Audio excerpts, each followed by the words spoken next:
Roxy here. Today I'm going to show you a game I've been working on. I call it Cage Ball. Kind of the inspiration for it, Keith Avalone from Play Games on one of his game labs showed a game using three teams, players, and I kind of took me back to a game that we used to play in high school and basketball practice. It was a 3-on-3 game. So that's kind of what this game is.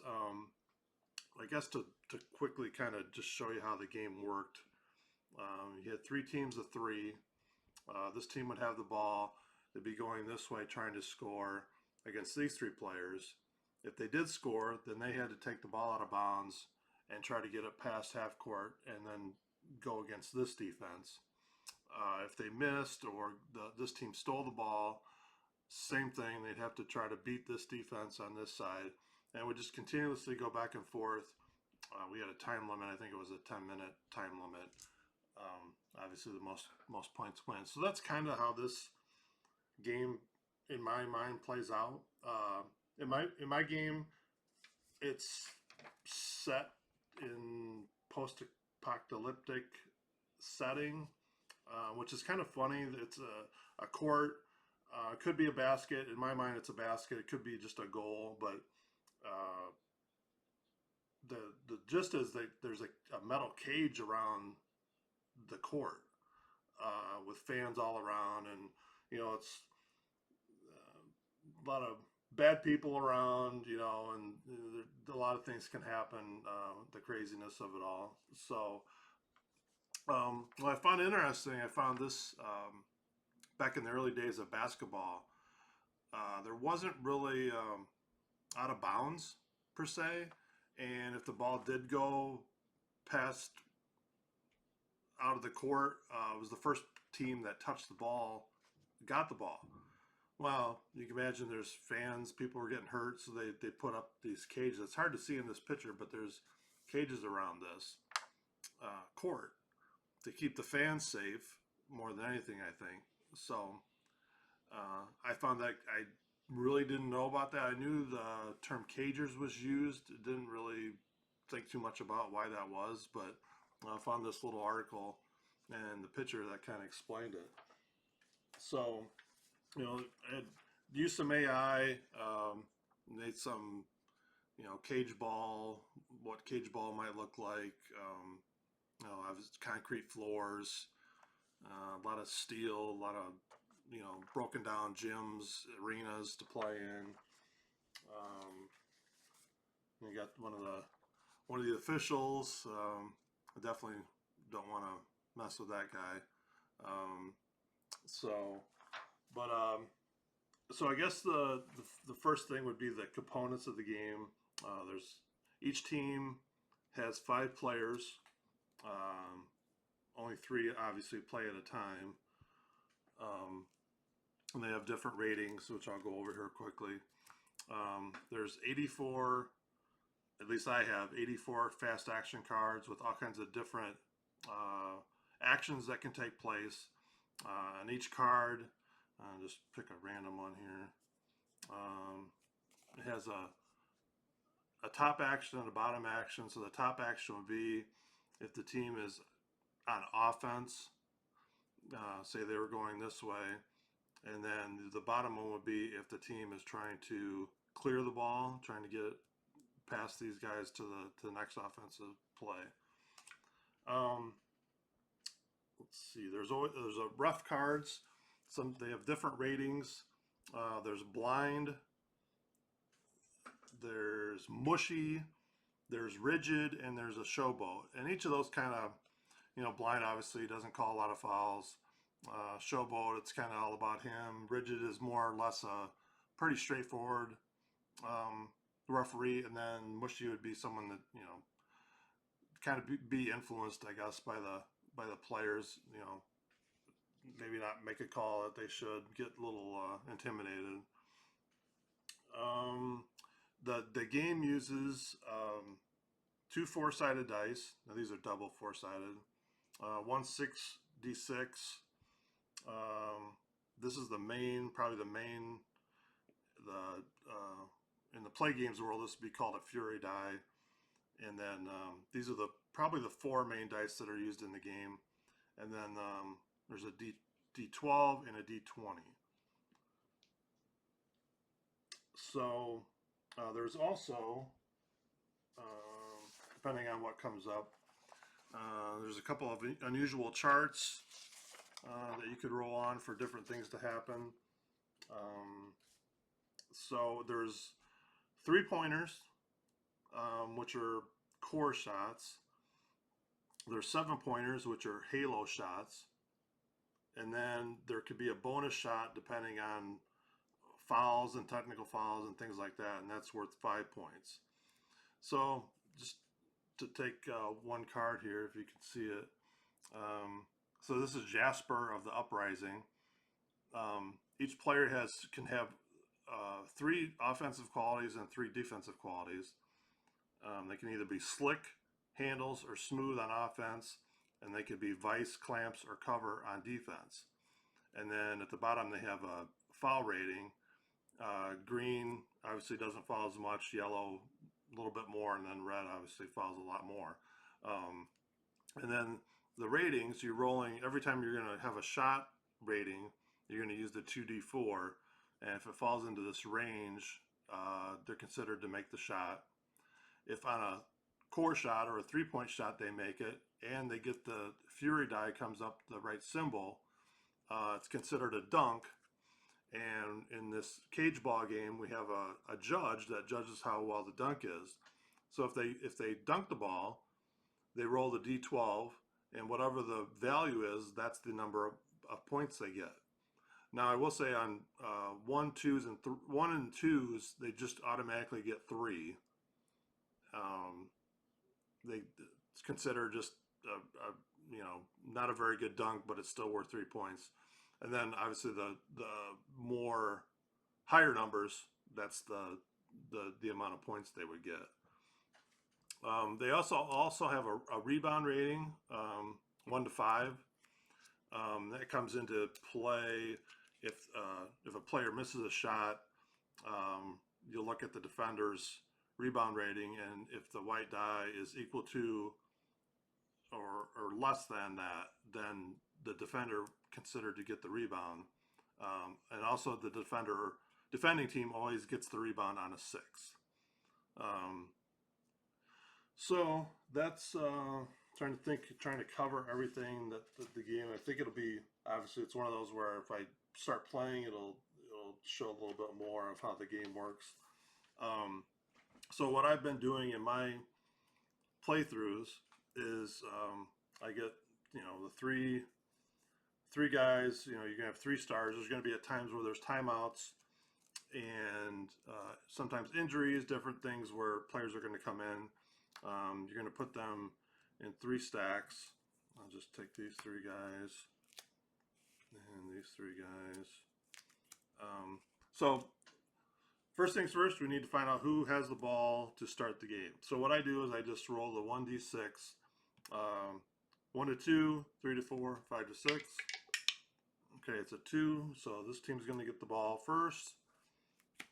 And then who they're going against, I'll just take the other 2 teams. They'd be 1 through 3 and 4 through 6, and it's 6, so we're set to go. Carnage, Steve from the Carnage has the ball. He's going to be going against Joe. Now, I've been playing it because it's kind of a alternate sport. Who knows how long the games would take, minute-wise or anything like that. So I've been doing I've done some games with 20 cards. I've done some with 15. I got 20 here. I don't know if we'll go through the first half at all, but we'll just play it out and see. I also have made up like a spreadsheet, a little scorecard to keep track of who did what and the running score. I guess one thing I would mention is if there's a foul, the team that committed the foul, team and player that committed the foul, loses a point. So say Steve on his card, it's, you know, possible foul. Say that it ends up Joe committed the foul. So Joe would get -1 point. He would rotate, and then Steve would shoot a bonus free throw, which I don't think I covered. A bonus free throw uh, gives the player, they not only have their shooting range, so for Steve it'd be rolling a 2, 3, or 4, but they also get what I call lucky 7. So if a 7 on either an open shot or a bonus shot would be a make as well. And then after that foul, then the team would go the opposite way. So they get punished pretty well for committing fouls. But there's haven't been a lot because I figure it's a rough and tumble game. You know, metal cage around. You can see some of the photos they came up with. They're pretty rough looking guys, so I imagine not too much gets called. So I think maybe from here, maybe it's just better to play, to flip some cards and play a little bit just to see how things come out, and maybe it'll be easier to see how the game works, I think, that way. And I'm sure I'm forgetting some other little things about the game, but hopefully maybe they'll play out as we go. So start out, we got Steve going against Joe, and the first card, we're reading the top because it's going to offense. He's on offense. It says open 7-pointer.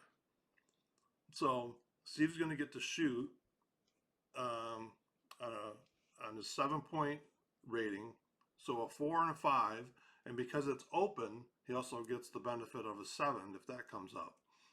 And we're also going to roll the white die because that's going to be the rebound rating if Steve misses the shot. And we won't be using the special die here because it's a 7-pointer, considered an outside shot, halo shot, so obviously not a dunk. So we'll see what Steve does here.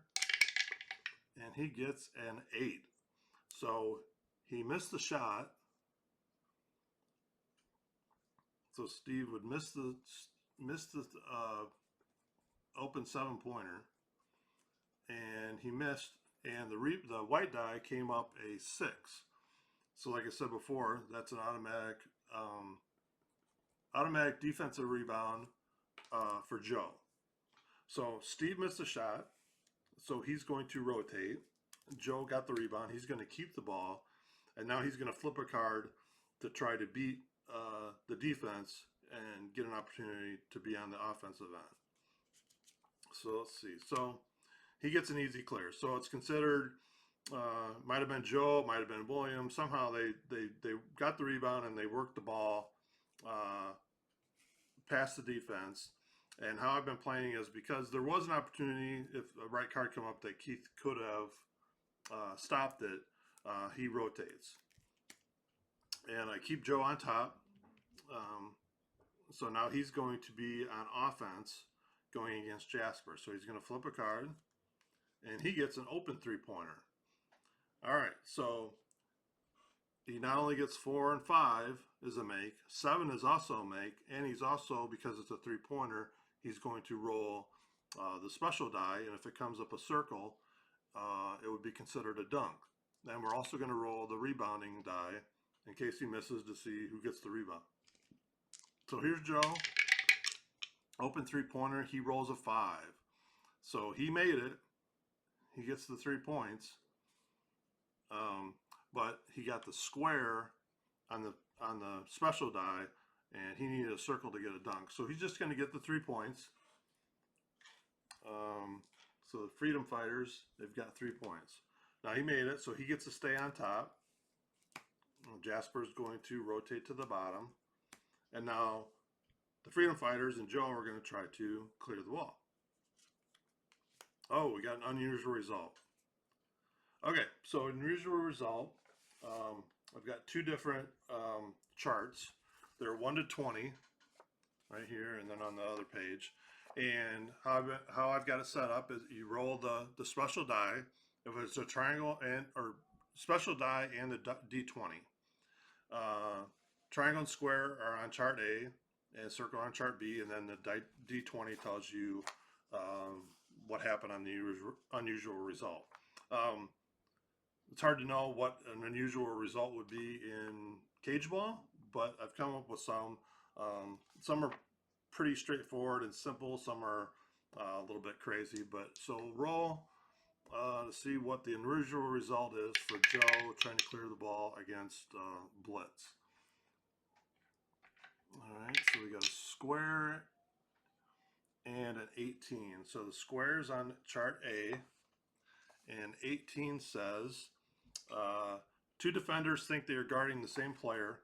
The offensive player gets either an open three-pointer or an easy clear. Well, he's trying to clear the ball, so he's going to get an easy clear. He's going to move to the center, and Blitz is going to rotate. So now Joe is going against Sam, and he's going to get an open three-pointer unless Sam has the clamps quality, which he does not. He has vice and cover, but he doesn't have clamps. So Joe's going to get an open three-pointer. Again, 4 to 5 or 4 to 5 or the lucky 7. And we'll roll the special die. If he gets a circle, it's a dunk. All right, so he got a 5 and he got the circle. So it's a dunk.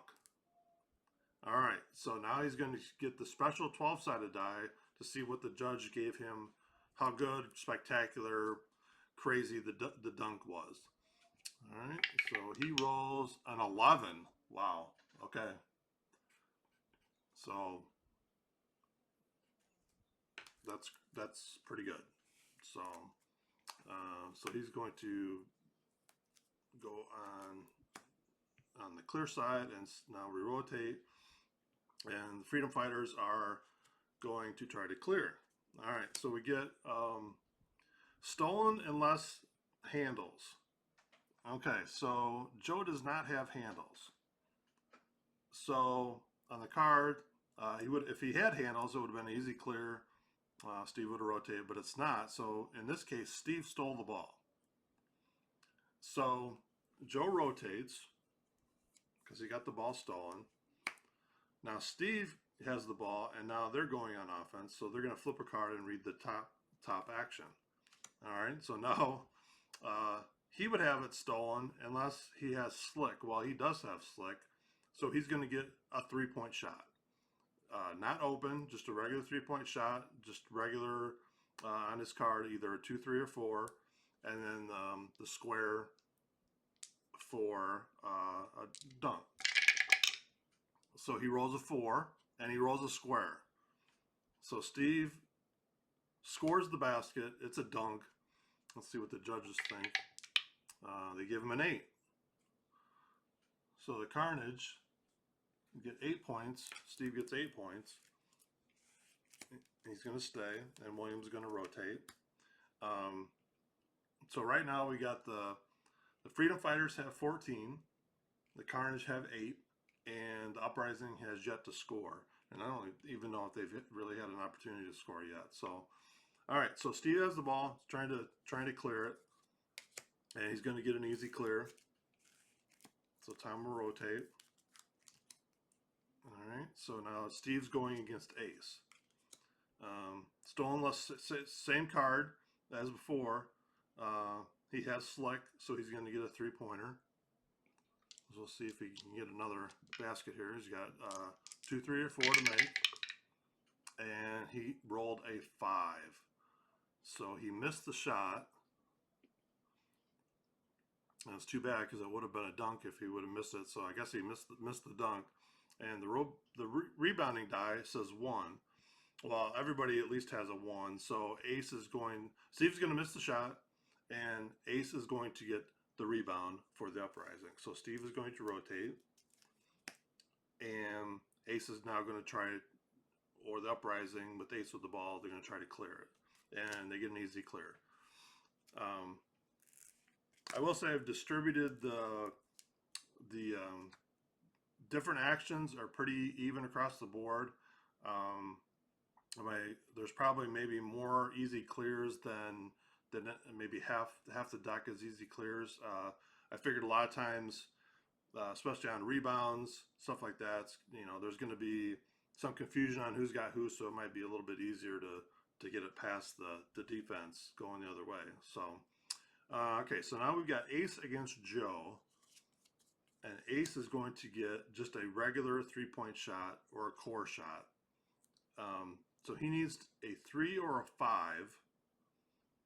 And he's also going to roll the special die. If he gets a square, it's a dunk.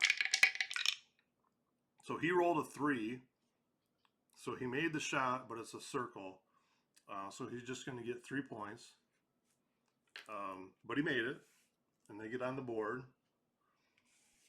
So Joe's gonna rotate. And now Ace is going against William. So look at the bottom, it says easy clear, and unless if he doesn't have slick or smooth, and the defender would have clamps, then William would steal the ball. But Ace does have slick, so he's gonna hang on to the ball. I guess I will stop here for a minute to explain my thoughts on the qualities. I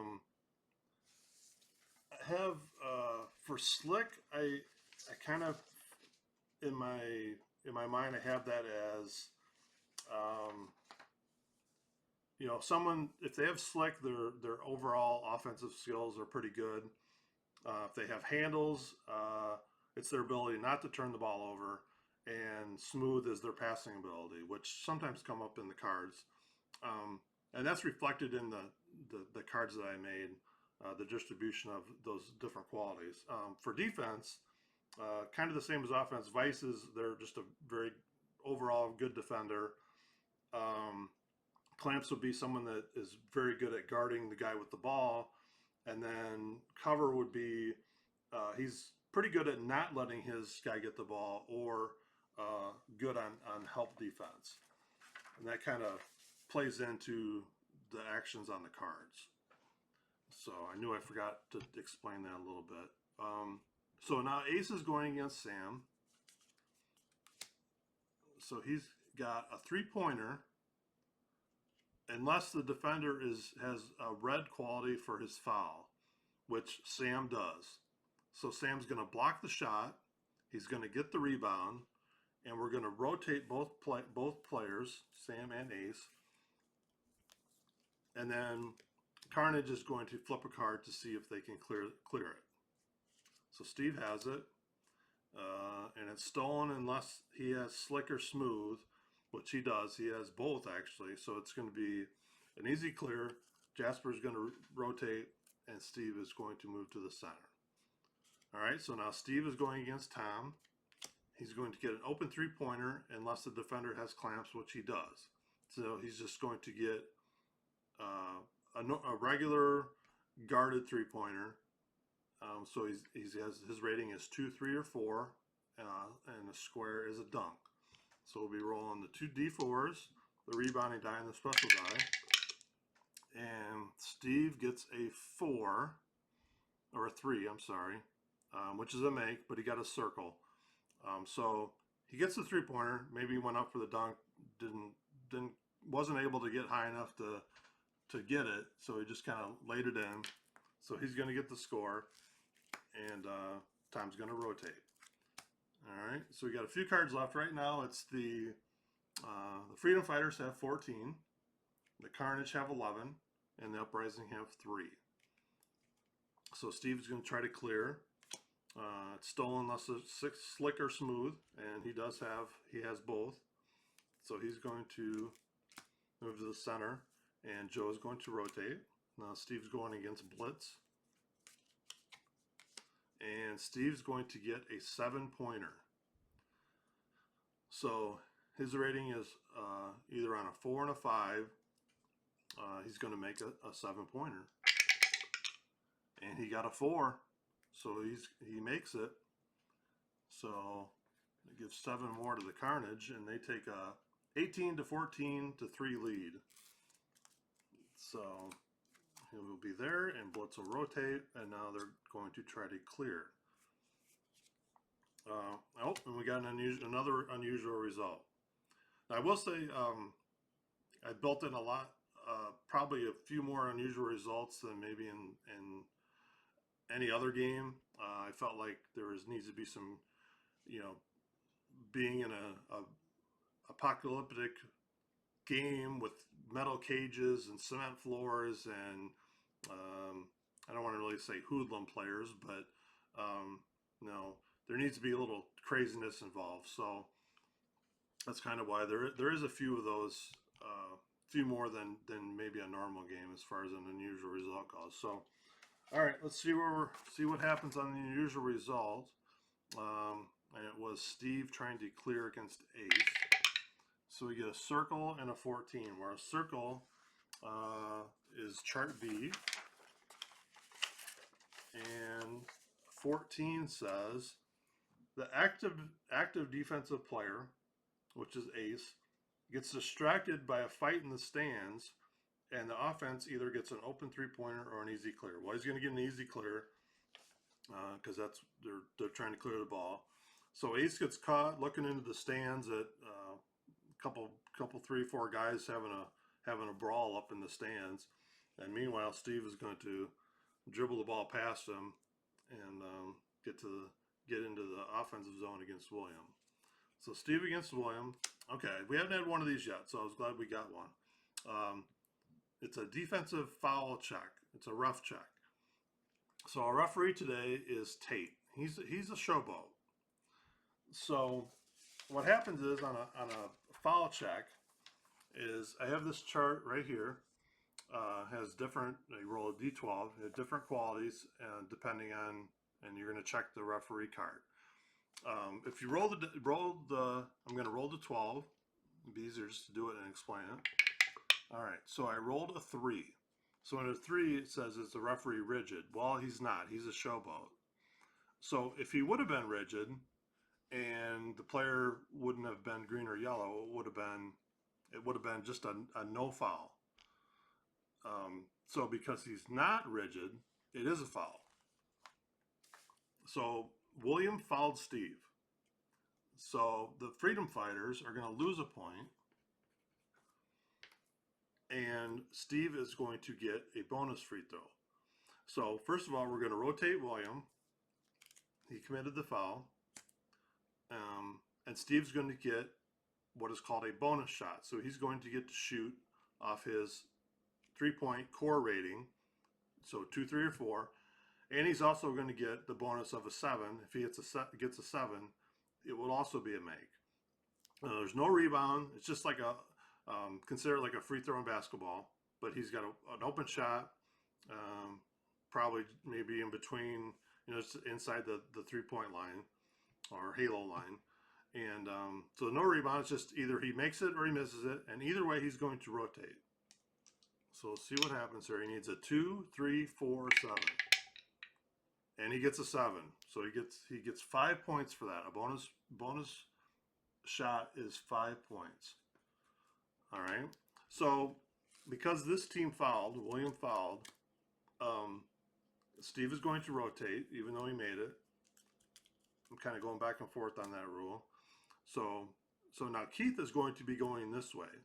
So they get penalized a point for fouling, and then they also kind of lose the chance to get the ball back right away on defense, going, with this team going against them trying to steal the ball. So Keith would have the ball now. He's going against Jasper. It's the last card of the half, and it's going to be just a regular 3-pointer. So a 3, 4, and 5. Now he's going to get the special die, and I do on last shots, like this last card of the half, you kind of just play it out. They could get an offensive rebound and try for another shot. If the defense gets the rebound, then the half is considered over. They wouldn't have time to get past. So we'll just see what happens here. So Keith needs a 3, 4, 5, and he gets a 6. He gets a 6, which is a miss. But the 4 is higher than Jasper's rebounding rating.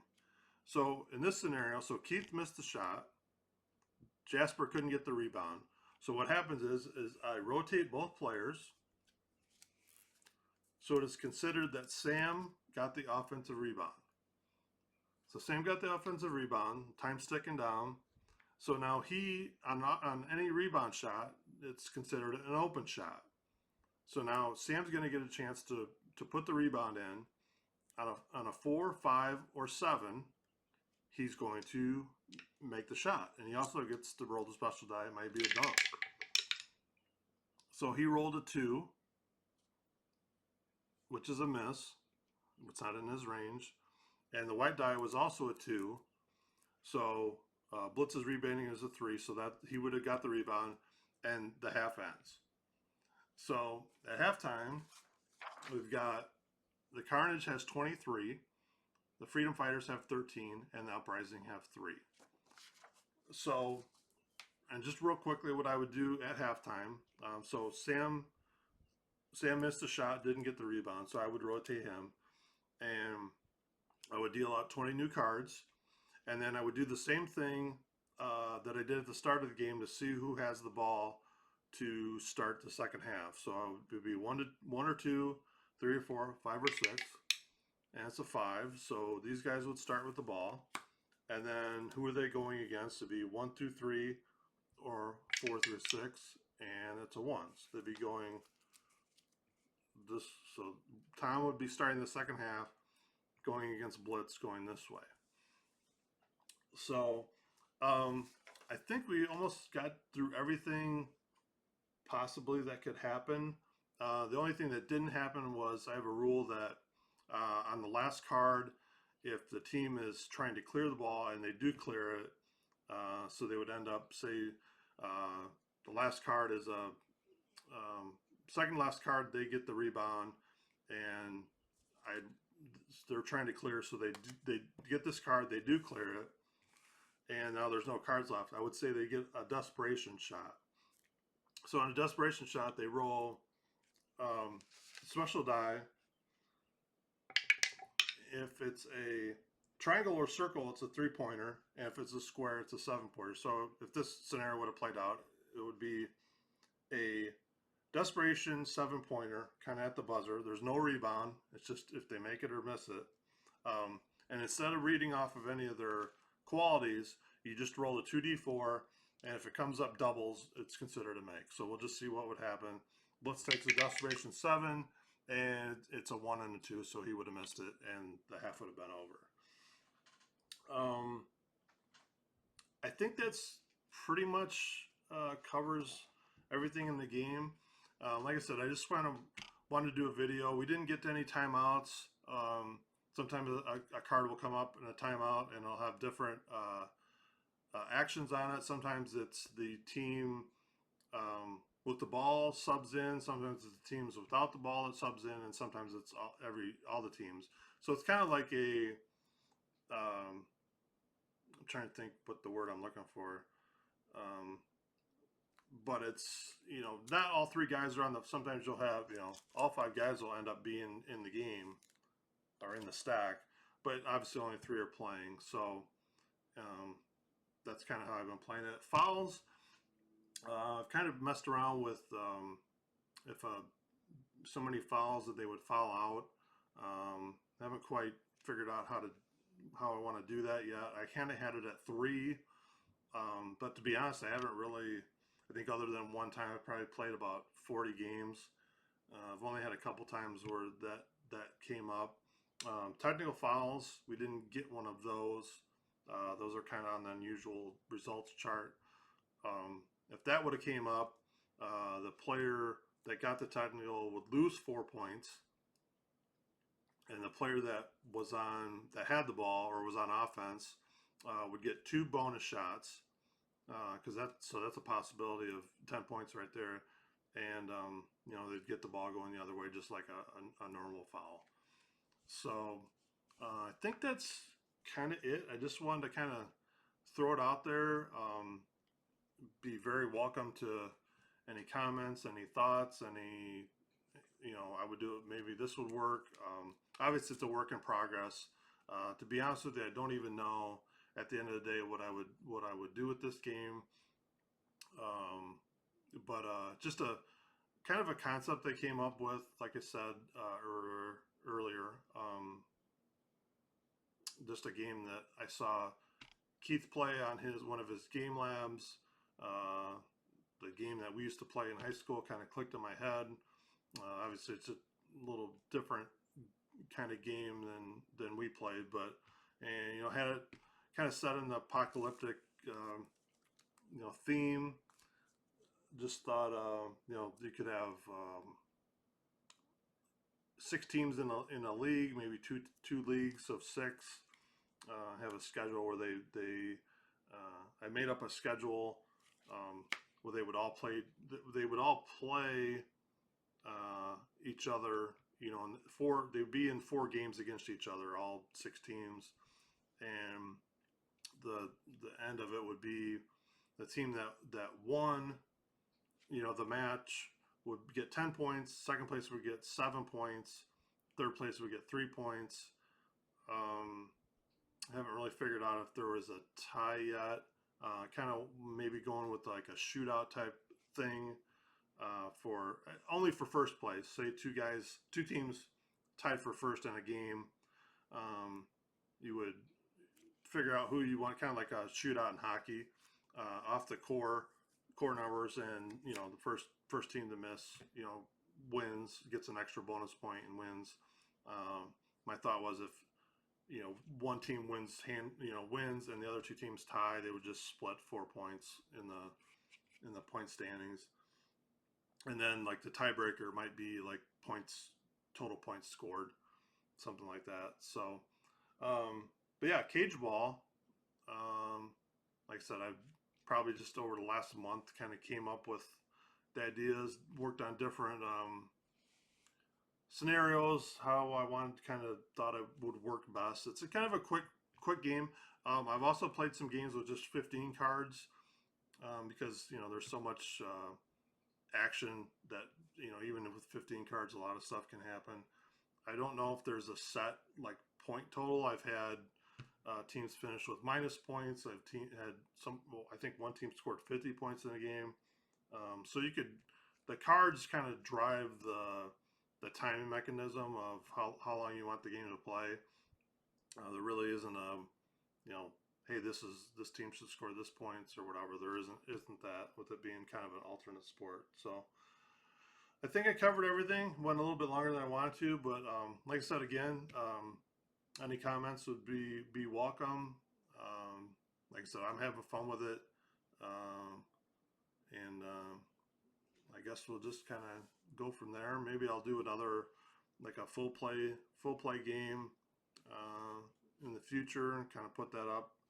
But that's kind of how, in my head, that's kind of how it works. I think I covered everything. If there's something I did or said or showed that didn't quite make sense, go ahead and let me know. But that's kind of how the game works. Like I said, I'm having fun with it. It's kind of a bizarre kind of game, but I think it's fun. There's obviously with the dunk, if someone gets a dunk, that can really switch the play. Also, there's different unusual results that can really switch momentum, switch the score pretty quickly. But that's about it, and I will catch you guys out later, and thanks for watching.